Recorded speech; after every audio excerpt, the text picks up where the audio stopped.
사도행전 28장 1절에서 10절 같이 한 절씩 교도하도록 하겠습니다. 우리가 구조된 후에 안즉 그 섬은 멜리데라 하더라. 비가 오고 날이 참해 원주민들이 우리에게 특별한 동정을 하여 불을 피워 우리를 다 영접하더라. 바울이 나무 한 묶음을 거두어 불에 넣으니 뜨거움으로 말미암아 독사가 나와 그 손을 물고 있는지라. 원주민들이 이 짐승이 그 손에 매달려 있음을 보고 서로 말하되 진실로 이 사람은 살인한 자로다. 바다에서는 구조를 받았으나 공의가 그를 살지 못하게 함이로다 하더니 바울이 그 짐승을 불에 떨어버리매 조금도 상함이 없더라. 그들은 그가 붙든지 혹은 갑자기 쓰러져 죽을 줄로 기다렸다가 오래 기다려도 그에게 아무 이상이 없음을 보고 돌이켜 생각하여 말하되 그를 신이라 하더라. 이 섬에서 가장 높은 사람 보블리오라 하는 이가 그 근처에 토지가 있는지라. 그가 우리를 영접하여 사흘이나 친절히 머물게 하더니 보블리오의 부친이 열병과 이질에 걸려 누워있거늘 바울이 들어가서 기도하고 그에게 안수하여 낫게 하매 이러므로 섬 가운데 다른 병든 사람들이 와서 고침을 받고 후한 예로 우리를 대접하고 떠날 때에 우리 쓸 것을 배에 실었더라. 아멘. 자, 이제 사도행전 강해가 이제 다음 주면 마지막으로 끝이 날 것 같습니다. 대단원의 막을 내리는 이제 28장에 들어왔네요. 자, 오늘 같이 이제 사도 바울의 마지막 멜리데 섬에서의 행적을 또 살펴보도록 하겠습니다. 여러분, 사람이 살아가면서 겪게 되는 경험이 이상하게 일방적으로 연이어 한쪽 방향으로만 일어나는 경우들이 있어요. 예를 들어서 동전을 던지면 50대 50으로 앞뒤가 나와야 되지 않습니까? 확률적으로, 통계적으로 본다면. 물론 평생 하면 50대 50은 되겠죠. 그런데 한순간에는 해보면 이상하게 나는 앞면만 나오는 것 같다 할 때가 있습니다. 가위바위보를 하면 반반으로 이겨야 되는데 꼭 한 사람은 이기고 나는 계속 지는 것 같은 그런 느낌 전혀 안 드셨나요? 네.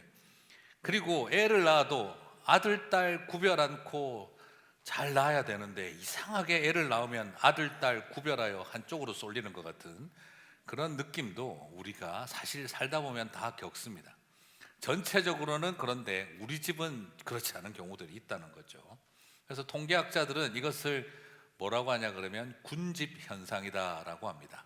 이만한 판에다가 스티커를 붙여보세요 하면 고르게 붙어야 이게 맞는데 사람들은 심리적으로 붙이면 한쪽으로 쏠리더라는 거죠. 그래서 삶의 여러 가지 일들은 이런 군집 현상을 일으킨다는 겁니다.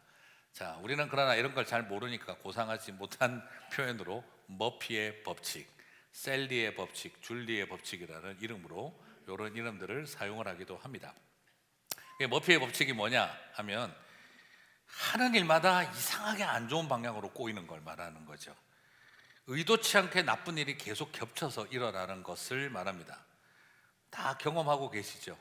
내가 꼭 계산하려고 줄을 서면 거기에 기계가 고장이 나서 오래 기다린다든지, 하필이면 빨리 왔는데 내 바로 앞 사람이 진상 손님이 걸려가지고 또 늦어진다든지, 그리고 오늘따라 새 옷 딱 입고 나가면 커피를 쏟는다든지, 아니면 큰 마음 먹고 오늘 교회 한번 가야 되겠다 하면 사고가 난다든지, 그리고 하나님 앞에 지금까지 사업 내 마음대로 했는데 이번에는 금식하며 주님의 뜻을 구하고 일을 했는데 망한다든지, 이상하게 이렇게 이 머피의 법칙처럼 뭔가가 안 좋은 방향으로 자꾸 일이 터질 때 우리는 그렇게 말을 합니다.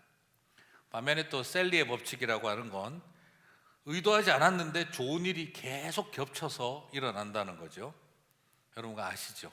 시험 치기 전에 5분 전에 폈는데 봤는데 그게 딱 시험에 나왔다든지, 이런 일은 한 번도 못 겪어보신 분들도 있습니다만, 네, 저희 신학교 다닐 때 우리 교수님이 교회학 교수님이 굉장히 문제를 어렵게 냈어요. 시험이 뭐냐면 딱 문제가 한 문제입니다. 헬라어 한 줄, 두 줄, 히브리어 한 줄, 두 줄 딱 적어놓고 번역해. 이게 성경 구절이에요. 그걸 번역을 하면 한 130명, 140명 학생들 중에 3명에서 6명 번역합니다. 그리고 나면 그 다음에 교의학 삼위일체론적 실론을 배운 학생으로서 신학적으로 주석해. 그게 시험입니다. 죽는 시험이었어요, 저희들이. 그래서 일단 첫 번째 쓰고 안 쓰고보다 번역이 안 되니까 어려운 거죠. 그래서 하필이면 그때는 히브리어로 문제를 내겠다 그래서 더 힘들어하고 있을 때 제 동기가 제 뒤에서 저를 콕콕 찌르더니 물어보더라고요. 병주야, 포기했다는. 그런데 2개만 딱 찍어다오. 예상 가능한 본문 2개만 찍어다오. 그러길래 시작하기 진짜 5분도 아니고 한 30초 전에 이 본문 2개는 교회론을 다룰 때 구약에서 다룬다면 히브리어로 좀 해볼 만하지 않을까 싶다. 제가 딱 아모스 9장 11절하고 딱 보여줬거든요. 그러고 딱 앉았는데 문제가 그걸 쓰시는 거예요. 교수님이. 제 뒤에 있는 애는 거의 쓰러지고 너무 좋아가지고 엄청난 일이 있었습니다. 그래서 걔가 번역을 했다는 게 우리 교수님에게 충격이었죠. 네가 번역을 이걸 했어? 그랬던 분위기가 기억이 납니다. 자, 이런 셀리의 법칙, 지각을 했는데 그날따라 다 지각해서 들키지 않았다, 이런 거. 그리고 저 같은 경우도 2달 동안 휴대폰이 없어가지고 엄청 고생하다가 중고 휴대폰 하나 받아오는 날 미국 유학 가는 인터뷰가 장학생으로 뽑히는 인터뷰에 걸려가지고 바로 그 전화 받았던 기억이 납니다. 자, 우리의 삶에서 기도하면 특별히 망하는 머피의 법칙과 달리 기도 안 하고 생각했는데 대박나는 셀리의 법칙과 같은 그런 일들도 우리의 삶에는 또 있기도 하죠. 또 줄리의 법칙이라는 건 또 좀 다른 건데, 이건 우연히 일어나는 좋은 일 나쁜 일이 아니라 오랜 시간 동안 이어지는 바람이 언젠가 결국에는 이루어지더라 하는 것이, 소원하고 바라고 기다리면 이루어진다 하는 것이 이 줄리의 법칙이라는 거죠. 마치 우리가 많이 부르는 유행가 가사처럼 그리워하면 언젠간 만나게 되는 어느 영화와 같은 일들이 일어나기를 하는, 그게 일어나는 걸 말하는 거죠. 초등학교 시절 짝사랑했던 학생이 첫 선을 보러 가는 날 선 보는 자리에 나타날 줄 누가 알았을까? 그래서 오랜 기다림의 바람이 이루어져서 결혼했다더라 하는 이야기. 그리고 또 정말 아버지가 젊은 날 갖고 싶었던 건데 내가 그걸 나중에 돈을 구해서 살려고 하니 품절이 돼서 구하지를 못하겠더라 했던 이야기를 듣고 자녀들이 아버님 70세 생신에 그걸 구해서 선물로 갖다 줄 때 줄리의 법칙이 이루어졌다, 이런 표현을 쓰기도 하죠. 그러니까 또 반대로 이 생각도 나더라고요. 오랫동안 기다리고 바랬는데 이루어지지 않은 건 어떻게 해야 되나? 그죠? 그리워하면 결국 못 만나게, 그리워할 뿐 못 만나게 되고 끝까지 가다가 결국 안 만나고 죽더라는 이런 어느 일상과 같은 일들이 늘 가득한 내 삶은 뭘까 하는 생각이 들기도 합니다. 간절히 원하는 것일수록 품절이고, 그리고 그런 마음 헤아려서 사줄 자식들은 그런 헤아림도 없고, 그런 마음으로 버티면서 그냥 인생 바라는 것들 하나도 이루지 못하고 살아가는 사람의 이야기는 뭐라고 해야 되나? 여러분, 누구 이름을 쓰면 좋을까요? 그렇죠? 아마 다 바로 떠오르실 겁니다. 내 이름이다. 이 생각이 바로 나실 것 같아요. 우리는 그렇게 삶의 여러 가지 이야기들을 가지고 살아가죠. 인생은 한쪽만 겪고 사는 게 아니라 이런 3가지 4가지를 다 겪으면서 살고 있습니다. 하나님의 일을 하고 선한 일을 하면 셀리의 법칙으로 가득 차 있을까요? 내가 하나님 앞에 기도하고 뜻을 정하고 살아가면 모든 일들이 아름답게 열매 맺힐까요? 내가 하나님을 위해서 헌신적인 삶을 살아가면 여러분, 그냥 우연찮게 목욕탕에 가서 힘들어하는 한 여성이 있길래 옆에서 도와줬더니 알고 보니 사돈 되실 분이었다더라, 이런 일이 기도하면 늘 일어나는 걸까요? 네. 늘 기도하고 성실하게 살아가는 사람은 길 가다가 어떤 한 노인이, 어르신이 차 때문에 고생하는 걸 쳐다보고 그냥 별 생각 없이 좀 도와드렸더니 나중에 가니까 내가 입사하려고 하던 회사의 CEO더라, 이런 일이 늘 일어나는 걸까요? 우리의 인생에 기도하고 뜻을 정하여 하나님 앞에 살아가면 내 인생은 셀리의 법칙으로 가득 차 있다, 그렇게 과연 말할 수 있을까?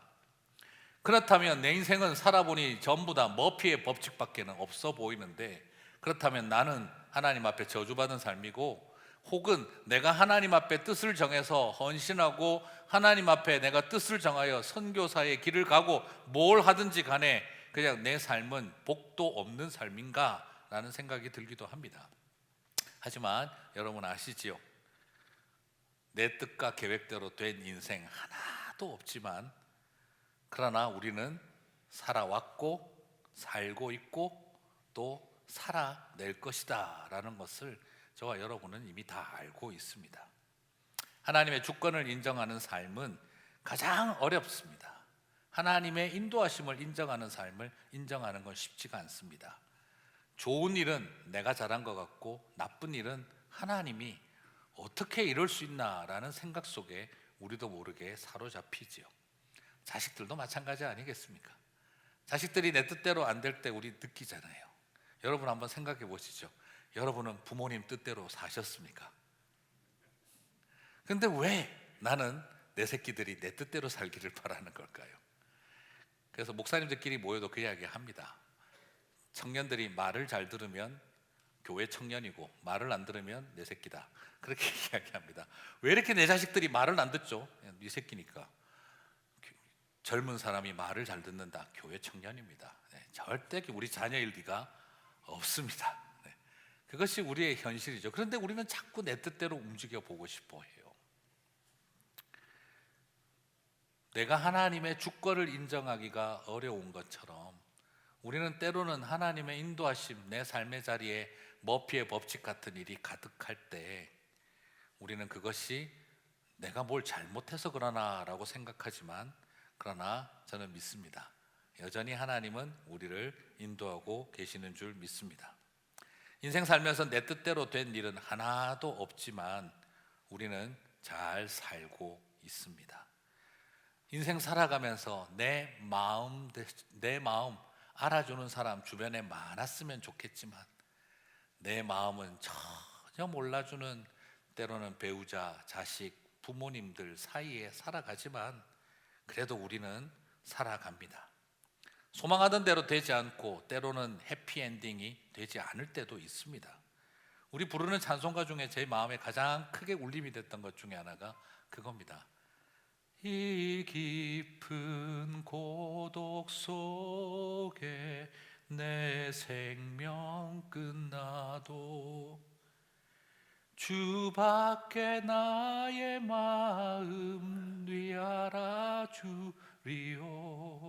주 없이는 살 수 없네. 우리는 보통 어떤 생명의 끝을 기대합니까? 수많은 사람들이 내 주변에 앉아서 찬송 불러주고 눈물을 흘리며 그렇게 나를 천국 환송을 해주기를 바라는데, 오늘 그 찬송을 지은 사람은 그렇게 말하죠. 이 깊은 고독 속에 내 생명이 끝나도 나는 주 없이 살 수 없네. 내 마음 주님이 아시니까. 우리는 늘 해피엔딩으로 모든 게 끝나기를 바라지만 때로는 우리의 삶은 다 해피엔딩이 아니기도 합니다. 선교지에서 쓸쓸하게 돌아가신 선교사님은 저주받은 인생이다, 누가 말할 수 있겠습니까? 깊은 고독 속에 생명이 끝나도 그 삶은 아름답다 하는 것입니다. 누가 보고 계시느냐가 중요한 것이겠죠. 그렇기 때문에 우리의 마음속에는 내가 원하는 대로 모든 것이 되었느냐 아니냐가 우리의 인생의 가치를 결정한다라고 말할 수 없습니다. 바울을 바라보고 있으면 머피의 법칙 같은 징그러운 불행이 계속해서 일어납니다. 28장 1절에서 3절을 보니까는요, 우리가 구원을 얻은 후에 안즉 그 섬은 멜리데라 하더라. 토인들이 우리에게 특별한 동정을 하여 비가 오고 날이 참해 불을 피워 우리를 다 영접하더라.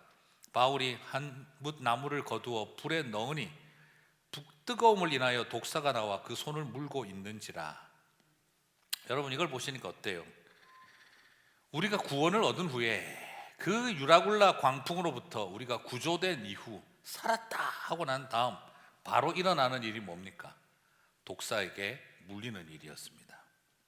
아니 그렇게 살아놓고 저렇게 죽으려고 하나 하는 생각이 들 만큼 이건 정말 어이없는 상황이죠.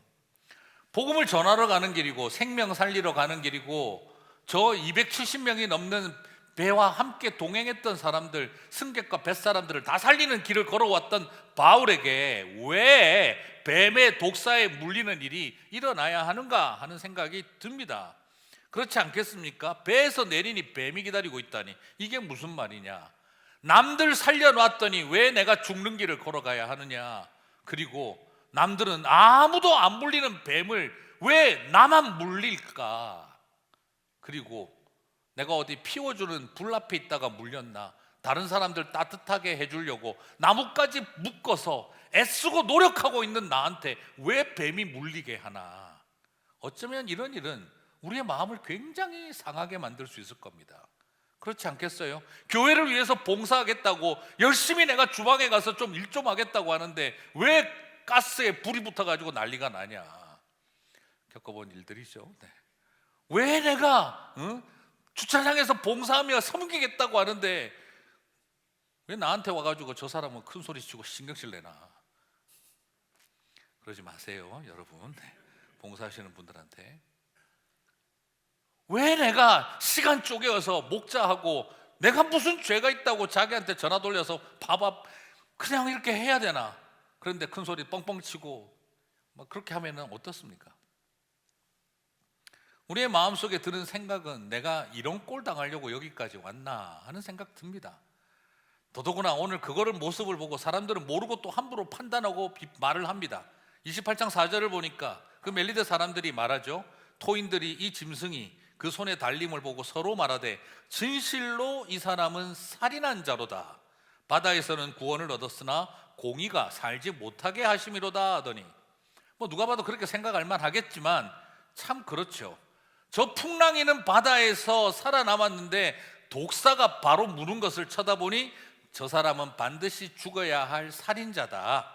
그래서 공의가 그를 그냥 두지 않는다라고 사람들은 판단하고 평합니다. 하지만 우리는 잘 알고 있습니다. 바울은 죽어야 할 사람이 아니라 살리는 사람이었던 것을 우리는 알고 있습니다. 꼭 죽어야 할 죄인이기 때문에 공의가 뱀을 문 것이 아니라 죽여야 할 하나님의 종 의인이었기 때문에 뱀이 물려고 들었던 집요한 공격을 하고 있었다는 걸 우리는 알고 있습니다. 어떻게 하든지 쓰러뜨리려고 하고 어떻게 하든지 좌절하게 하고 어떻게 하든지 포기하게 하려고 죽이려고 들었던 것이요 우리는 잘 알고 있습니다. 여러분 꼭 기억하십시오. 죽어야 할 죄인이기 때문에 병 걸리고 망하고 그리고 사고당하는 거 아닙니다. 생명을 살리는 하나님의 길을 가고 있기에 끊임없는 공격 앞에 서 있기도 하다는 것이죠. 그러므로 성도 여러분 좀 부탁드리고 싶습니다. 우리가 함부로 멜리데 사람들처럼 말하면 안 됩니다. 그러니까 교인들이 아파도 말을 못하지 않습니까? 다치고 망하고 사고나고 너무 힘들어도 성도들에게 말하지 못하고 숨어버리지 않습니까? 왜요? 우리도 멜리데 사람들처럼 저 분명히 숨겨진 죄가 있으니까 하나님이 치신 거지 라고 쉽게 판단하고 말해버리기 때문인 것입니다. 여러분, 뱀 이빨보다 무서운 게 사람들의 이빨입니다. 뱀의 혀보다 무서운 게 사람의 혀고요. 뱀의 독보다 무서운 게 사람들의 말입니다. 오늘 멜리데 섬 사람들이 함부로 했던 판단처럼 어쩌면 우리도 우리의 입술에 그런 독사의 이빨과 독을 가지고 있는지 우리는 돌아봐야 합니다. 때로는 뱀의 이빨과 독보다 사람의 입술과 말이 더 무서울 수 있습니다. 이 순간 바울은 2번 물린 겁니다. 독사에게 1번 물리고 사람들에게 2번 물렸던 것이다 라고 말할 수 있겠습니다. 이런 상황에서 우리는 어떻게 할 수 있을까요? 뱀에게 물리고 사람에게 물리면 우리는 어떻게 할 수 있을까요? 모든 상황에서 우리는 무너지고 좌절하고 해봐야 소용없다는 그런 절망감에 휩싸일 가능성이 높습니다. 머피의 법칙 같은 불행의 연속, 튀어나오는 독사가 내 인생을 물어버리고 나면 그것도 선한이란다고 사람들 따뜻하게 한다고 내가 나뭇가지 주워서 모아 불 피워주려고 하는데 내가 독사에 물린다면, 내가 다른 사람 도와주려고 하다가 내가 사고 당한다면, 내가 다른 사람 살리려고 애를 쓰다가 사랑하는 사람을 잃어버린다면 우리는 다시는 이런 일 하고 싶지 않다, 이기적인 마음에 사로잡히겠죠. 그것은 저와 여러분 모두가 다 마찬가지입니다. 어떤 분이 힘들어하는 사람 절대 도와주지 않으려고 하더라고요. 왜 그러냐? 사고 난 사람 도와주다가 자기 가족들이 다시 사고를 당한 충격 때문에 이젠 나는 쓸데없이 남 도와주는 일을 하지 않는다. 사람의 마음에 그런 생각 들 겁니다. 내가 교회를 위해서 뭔가 봉사하고 수고하고 애쓰다가 우리 애 다쳤다, 그 시간에 난 절대 앞으로 봉사하지 않는다. 우리 안에 어느 틈에 그런 마음들 당연히 생길 수 있겠습니다. 오늘 바울도 마찬가지였겠습니다. 그러나 거기에 갇히고 주저앉지 않았습니다. 바울은 어떻게 반응합니까? 사도행전 28장 5절, 바울이 그 짐승을 불에 떨어버림에 조금도 상함이 없더라. 그냥 독사를 불에 탁 털어버렸습니다. 제가 그 과수원집 아들을 해봐서 좀 아는데요, 잠깐 한 게 아니고 오래 해봤습니다. 뱀이 언제 독이 제일 센 줄 아세요? 늦가을과 초겨울 들어가는 그 초입에 독사도 독이 제일 셉니다. 이제 겨울잠을 자기 전에, 동변하기 전에 최대한 먹고 독이 정말 오를 대로 오릅니다. 그래서 과수원에서 일을 할 때도 가을 거지 다 끝나고 겨울 들어가기 전에 이제 가지 정리하고 싹 정리할 때 그때 장화를 꼭 신습니다. 왜냐하면 뱀이 독이 그때가 제일 세기 때문이죠. 지금 바울을 물었던 이 독사가 바울을 물었던 이 계절이 바로 겨울 초였습니다. 여러분, 사도행전 이 배 떠날 때 겨울이 다가오니 가지 말자고 이야기를 하잖아요. 그리고 지금 오늘 본문을 봐도 그렇게 나옵니다. 뭐라고 이야기를 합니까? 비가 오고 날이 추움에 바울이 나뭇가지를 가져다가 불을 피워 사람들을 따뜻하게 하려고 했다 그랬죠. 뱀독이 제일 독할 때였습니다. 사실 이건 바울이 툭 털어버릴 만한 상황이 아니었던 거죠. 쉽게 말하면 제일 독오른 뱀에게 물렸다, 이 말입니다. 사랑하는 성도 여러분, 이것을 통해 오늘 저와 여러분에게 주는 게 어떤 위로일까? 어떤 독오른 뱀이 물어도 털어버리십시다 하는 것입니다. 그냥 대충 독오른 뱀도 아니고 뱀이 지독하게 독이 올랐을 때 물렸다 해도 털어버리십시다 하는 것이죠. 믿음의 길, 선교의 길, 그 길을 걸어갈 때 세상으로부터 뱀이 물기도 하지만 사람들의 뱀의 이빨보다 무서운 입술, 뱀의 독보다 무서운 말들이 우리의 인생을 물어뜯는다 할지라도 쉽지는 않겠지만 툭 털어버리는 저와 여러분 되시기를 바랍니다. 가끔씩 그냥 이러고 다니세요. 에이, 그냥 이러고 다니세요. 짜증나고 힘들 때 에이, 그냥 이러고 다니세요. 그냥 툭 털어버리자. 사람들은 어떤 반응을 기대했겠습니까? 바울이 물릴 때 이제 일어날 일, 독한 말 던져놓고 그 다음 그들은 반응을 기다렸겠죠. 28장 6절, 그가 붙든지 혹 갑자기 엎드려져 죽을 줄로 저희가 기다렸더니. 분명히 사람들은 그렇게 생각할 겁니다. 저렇게 독사에게 물린 인생 이제 퉁퉁 붓겠지, 저래가지고 이제 나중에 어느 순간에 픽 엎어져서 죽겠지. 여러분, 우리의 인생에 뱀의 이빨과 뱀의 독 같은 그런 입술과 말들이 우리를 핥힐 때 어쩌면 사람들은 쳐다보고 있을 겁니다. 저거 이제 곧 퉁퉁 부을 거다. 이제 퉁퉁 부어가지고 시험에 들고 원망하고 분노하고 그냥 혼자서 염세하고 완전히 그냥 엎어져서 있다가 못 일어나고 어느 순간 딱 갈 거야. 저거 드디어 저 인생 저렇게 가는구나. 사람들은 그렇게 쳐다보고 있을 것입니다. 실망하고 좌절하고 시험 들고 원망하고 포기하고 분노하고 퉁퉁 부어서 그렇게 한순간에 엎어져서 가라. 사람들은 그렇게 말할지도 모르고 그리고 그렇게 말없이 기다리고 있는지도 모릅니다. 하지만 사랑하는 성도 여러분, 털어버리십시오. 퉁퉁 붓기를 바라는 대로 퉁퉁 붓지 마세요. 저러다가 어느 순간에 퍽 엎어져서 가겠지. 어느 순간에 퍽 엎어지지 마세요. 그냥 털어버리십시오. 이 땅을 살아가면 하나님의 사람들이 쉽지 않죠. 오늘 또 이 말을 듣고 또 너무 또 극단적으로 가지 마세요. 누가 또 힘들어하고 디프레션 빠지면 목사님 설교도 못 들었나, 그냥 퉁퉁 부어 잘한다, 빨리 일어나, 막 너무 이렇게 하지 마세요. 네. 사람에게는 그런 순간은 필요합니다. 그죠? 어떻습니까? 실망하고 좌절하고 슬프고 울고, 그리고 힘들 때도 있고 밥 먹기 싫을 때도 있을 겁니다. 그러나 부탁은 갇히지 마시라 이 말입니다. 그냥 하루 종일 울 수 있어요. 그러나 이틀 사흘 울지 말라 이 말입니다. 웃기도 하라 이 말이에요. 하루 종일 밥 먹기 싫기도 하실 겁니다. 그러나 내일은 흰죽 끓여 먹고 또 밥 챙겨서 먹이고 그러면서 살아보자는 거죠. 아무도 만나고 싶지 않아 문 걸어 잠그고 동굴 속으로 들어가 버리고 싶기도 할 겁니다. 그러나 너무 오래 동굴 속에 있지 마시고 찬란한 태양 앞으로 걸어 나오시라는 거죠. 그러면서 툭 털어 버리자는 겁니다.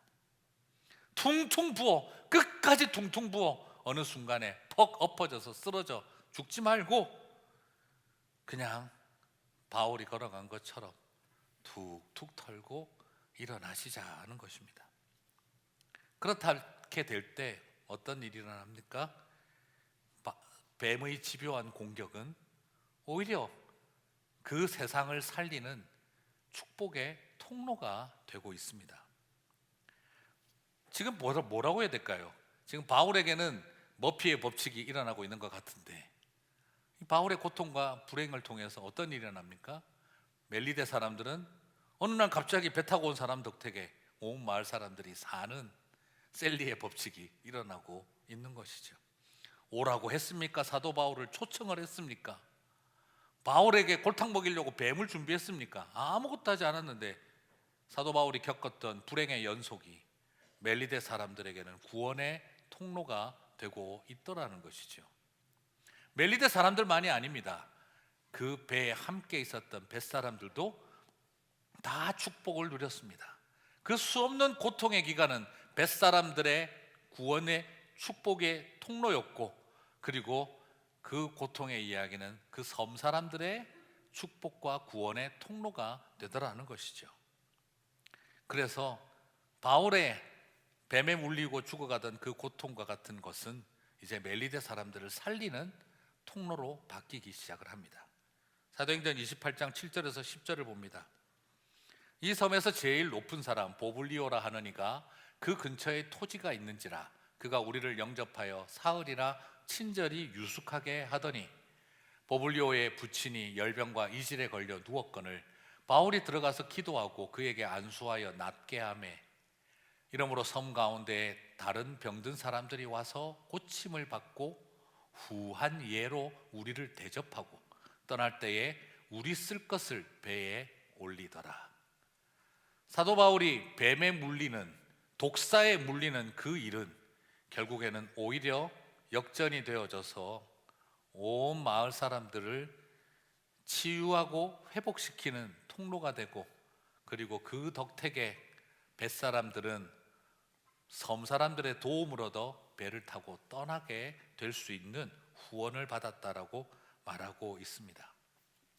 사랑하는 성도 여러분, 사도 바울의 인생에 연이어 일어나는 불행은 그를 죽이는 것으로 끝내려고 했었으나 오히려 더 많은 사람을 살리는 통로가 되게 하셨다는 것이죠. 저와 여러분에게 그 은혜와 믿음이 있게 되시기를 주님의 이름으로 축복합니다. 참 하나님은 우리가 생각하는 것보다 그림이 크십니다. 나는 이것만 쳐다보면 참 내 인생 지지리도 복도 없다 하는 생각이 드는데, 그런데 그 일을 통해 하나님은 더 큰 그림 속에 계셨다라는 거죠. 그리고 오늘 하나님은 또 어떻습니까? 저는 이 모습을 통해 참 발견하는 게 그래요. 바울을 통한 하나님의 계획은 원래 뭡니까? 오리지널 플랜은 뭐죠? 로마도 봐야겠거늘, 지금 우리가 알고 있는 것처럼 하나님의 꿈은 사도 바울을 통해 세계의 심장이고 중심인 로마를 바꾸는 일입니다. 지금 그런 중요한 일을 한다면 지금 뭐 뱃사람들 한 270명 구원하고 그 섬사람들 돌보는 일은 뭐 이질 학질 고쳐주는 일은 그렇게 중요합니까? 중요하지 않습니까? 네, 인간적으로 생각하면 그건 좀 부차적인 것처럼 여기겠죠. 근데 하나님은요, 세계의 심장인 로마를 변혁시키는 꿈을 바울을 통해 꾸고 있다 하더라도 그 주변에 있는 이웃들을 살리는 일을 무가치하고 소용없는 일로 여기지 않습니다. 하나님에게는 로마만큼이나 뱃사람들이 중요하고 하나님에게는 로마 사람들만큼이나 섬 사람들이 중요하다는 것입니다. 서울에 가서 워싱턴에 가서 사역을 잘하는 것만이 중요한 게 아니라 하나님은 그 뱃사람들과 섬 사람들을 살리는 일도 똑같이 사도 바울이 필요하다는 겁니다. 사랑하는 성도 여러분, 오늘 우리는 그걸 좀 알아야 됩니다. 하나님은 저런 분은 워싱턴을 변화시키는 일, 저런 분은 서울을 변화시키는 일, 이것이 아니라 바울은 섬 사람들에게도 뱃사람들에게도 하나님이 필요한 사람으로 보내셨다는 것이죠. 오늘 우리가 기억해야 할 것은 바로 이것입니다. 그래서 교회인 우리가 돌아보고 생각을 다시 해야 됩니다.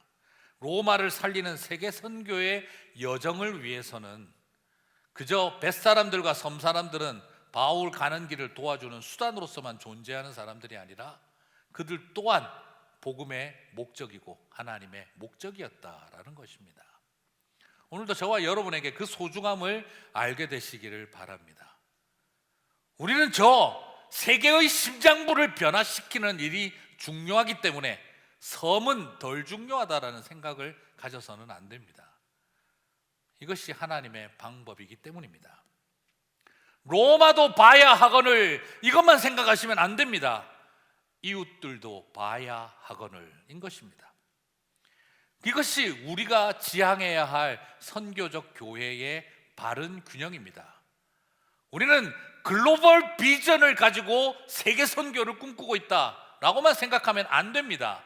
우리에게는 로컬 처치로서 우리의 이웃들을 바라봐야 한다는 겁니다. 로마도 봐야겠거늘 하는 만큼 이웃도 봐야 하거늘이라는 이 긴장을 이해해야 합니다. 국경을 넘어서 무엇을 어떻게 하느냐도 중요하지만 담벼락 넘어서 무엇을 어떻게 할 거냐도 중요하다 이 말입니다. 저 멀리 국경 넘어 무엇을 할까도 중요하지만 담벼락 붙어서 무엇을 할 것인가도 생각해야 한다는 것입니다. 이웃들을 잃어버리지 않고 세계를 가슴에 품는 사람들이 되어야 합니다. 그것이 바로 우리가 가야 할 글로벌 앤 로컬 미니스트리 처치의 방향이라고 저는 말하고 싶습니다. 그래요. 이것이 사도 바울에게 허락하신 하나님의 마음이었습니다. 로마를 가슴에 품고 그러면서도 나와 함께 배 탄 사람들을 가슴에 품고 그리고 내가 만난 그 섬 사람들을 마음에 품는 것이었습니다. 우리가 해야 할 일이 뭐겠습니까? 우리의 장애인들, 우리에게 허락하신 우리의 이웃인 장애인들과 그리고 우리와 담벼락 함께하고 있는 사람들과 그리고 또한 우리의 다음 세대들을 준비하는 일 아니겠습니까? 요즘 우리 카페 시소에 중국 분들이 많이 옵니다. 참 감사하고 신기한 일이죠. 한 분이 와서 여기가 장애인들을 트레이닝해서 저분들을 이제 일자리를 잡게 하는 일을 하는 곳이구나. 중국 사람 한 분이 감동을 하셔가지고 그 중국 사람이 감동을 해서 그걸 글을 올리고 그래서 이 커뮤니티에 있는 중국 분들이 여기에 오세요. 요즘 막 먹을 것들도 사들고 막 오세요. 네. 그리고 또 하라고 뭐 만들어서 또 주기도 하고 오는 분들한테 빵 나눠주라고 자기가 만들어 놓은 빵도 중국 분들이 가지고 옵니다. 그래서 우리 일하는 친구들에게 다른 손님들에게 내가 집에서 구운 전병인데 나눠주라고.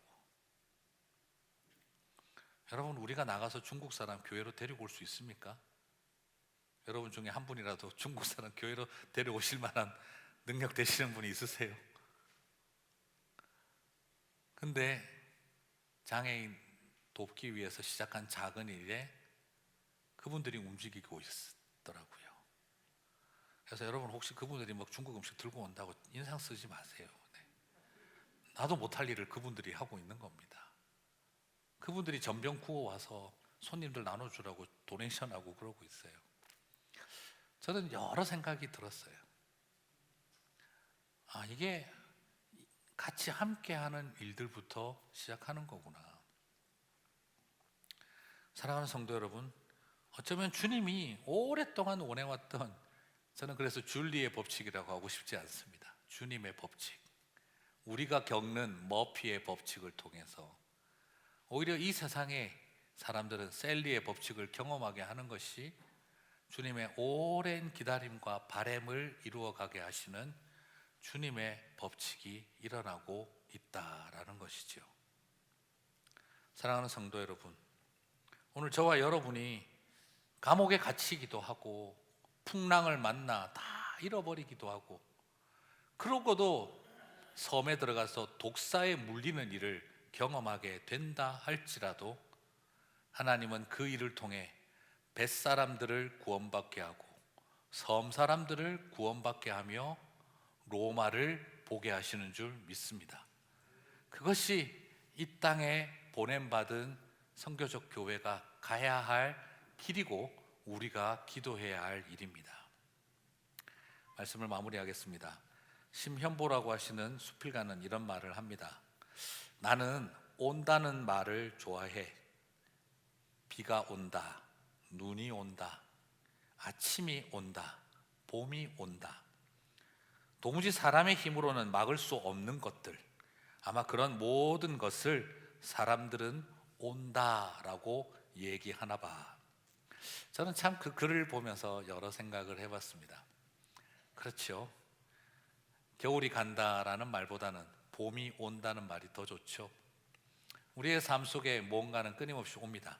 하지만 온다는 것이 항상 좋은 것만은 아니죠. 가만히 생각해 보면 온다는 말은 다 좋은 말만은 아닙니다. 고통이 밀려오고 이별이 밀려오고 슬픔도 아픔도 우리에게 고통도 밀려옵니다. 그래서 온다는 말은 항상 좋은 말은 아닙니다. 하지만 우리가 온다라고 할 때 어떤 마음을 먹습니까? 다 받아내고 다 품어내고 다 삭혀내고 다 끌어안고 가는 것이죠. 좋은 것만 맞이할 수 없는 게 우리 삶 아닙니까? 힘들고 아프고 고통스러운 것도 품어내야 되는 게 우리의 삶 아닙니까?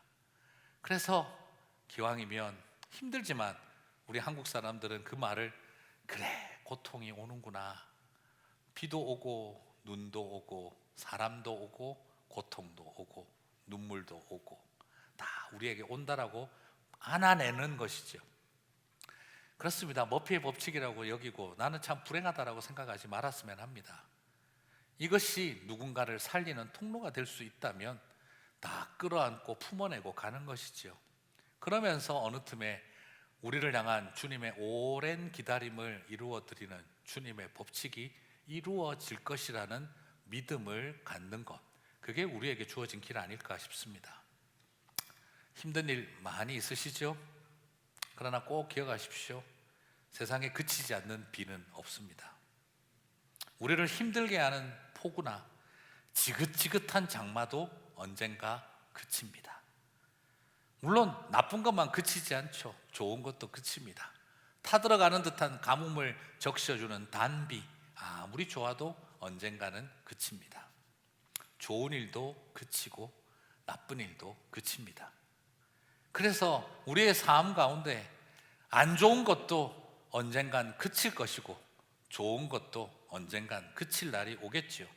그러면서 우리는 무엇을 바라봅니까? 주님의 법칙을 바라보는 것입니다. 나의 어려움을 통해 누군가가 살리고 내 아픔을 통해 누군가의 고통을 품어내게 하는 것이죠. 저도 하나님께서 우리 막내 준영이 태어나 자폐장애라는 걸 알고 났었을 때 하나님 앞에 기도할 때 하나님, 이거 왜 이렇게 허락하십니까? 하필이면 그때 또 연이어 모든 일들이 터질 때, 어머님 뇌종양으로 돌아가시고 여동생 심각한 고통 속에 문제가 생기고, 그리고 연이어서 막내까지 자폐장애라니, 주님 왜 내 인생에는 이렇게 불행의 연속 속에 저를 세우십니까? 하나님 앞에 기도할 때 주님 주시는 마음은 그랬어요.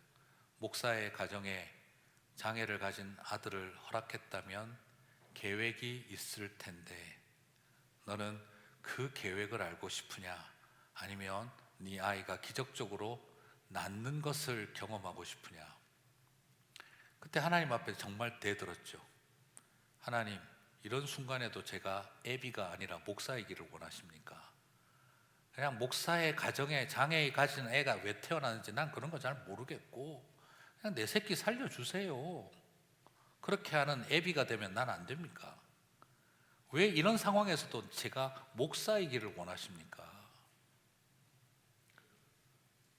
그 모든 것을 통해 내가 할 일이 있다.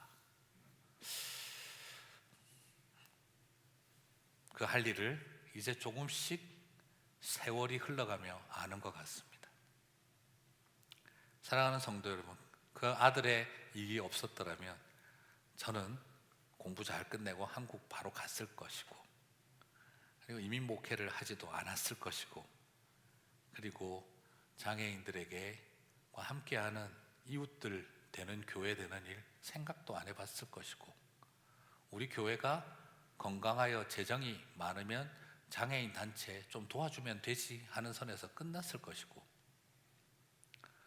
하나님의 섭리는 저의 머피의 법칙 같은 것을 통해 셀리의 법칙을 갖게 하셨던 것이죠.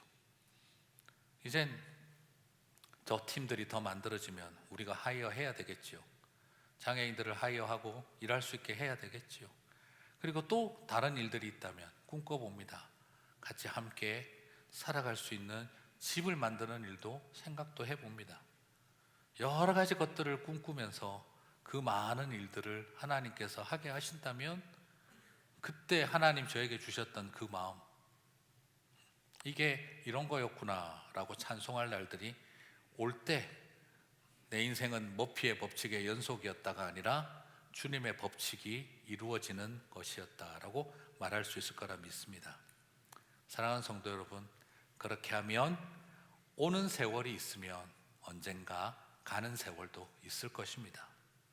그렇게 왔다가 저렇게 지나가겠구나, 이 또한 지나간다 생각하시면서 그치지 않는 비는 없다라는 그 소망을 가지고 나아가는 저와 여러분 되셨으면 좋겠습니다. 감옥에 들어가기도 하고 풍랑도 겪고 뱀에게도 물리지만 바울의 여정은 계속되었습니다.